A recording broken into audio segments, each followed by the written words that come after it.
মানুষ বড় অভিমানী প্রাণী। সে চায় তার মন খারাপ হলে প্রিয় মানুষটাকে না বললেও সে বুঝে ফেলুক। ফোন করে খানিক ম্লান গলায় হ্যালো বলতে ওপারের মানুষটা বলুক, তোমার মন খারাপ। তার এলোমেলো চুল, খানিকটা লাল চোখ দেখে বলুক, তোমার ঘুম হয়নি রাতে, দুঃস্বপ্ন দেখেছো, টেনশন করছো কিছু নিয়ে। সে চায় মানুষটা বুঝুক কখন শক্ত করে বুকের সাথে চেপে ধরতে হয়, চোখের সামনে আলতো করে হাত ছুঁয়ে বন্ধ করে দিতে হয় চোখের পাতা। সে চায় মানুষটা বুঝুক কখন হাতের মুঠোয় হাত রাখতে হয়, ফিসফিসিয়ে বলতে হয়, আমি তো আছি, তবে মন খারাপ কেন। সে চায় মাঝরাত্রিরে সে টের পাক পাশের মানুষটা তার মাথার নিচে সরে যাওয়া বালিশটা ঠিক করে দিচ্ছে। সে সাথে যখন খানিকটা হিম নামে তখন জড়িয়ে দিচ্ছে ওম চাদরে।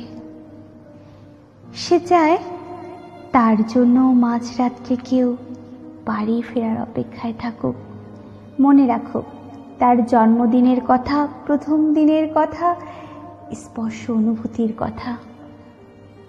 সে চায় তাকে ছুঁয়ে দেখতে গিয়ে কেউ মিথ্যে মিথ্যে অজুহাত বানাক, কেউ কপাল ছুঁয়ে বলুক, দেখি দেখি তোমার জ্বর নয় তো। অভিমানে কেউ সরে যেতে চাইতে কেউ বলুক, খানিক ভুল করেছি বলেই দূরে সরে যেতে হবে, তবে এই যে এত ভালোবাসি তাতে আরো কাছে আসা যায় না, আরো আরো কাছে, অনেক অনেক কাছে।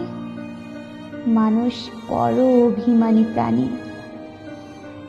তারা দুজনেই কেবল ভাবে এসবই ওই মানুষটা করুক, ওই অন্য মানুষটা,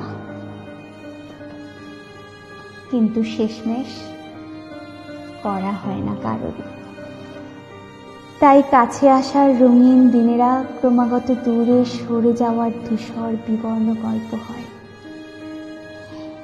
মানুষ বড্ড অভিমানী প্রাণী। অভিমানী সে ক্রমশই দূরে চলে যায় আর বুকে পুষে রাখে এক সমুদ্র আক্ষেপ। মানুষ বড় অভিমানী প্রাণী।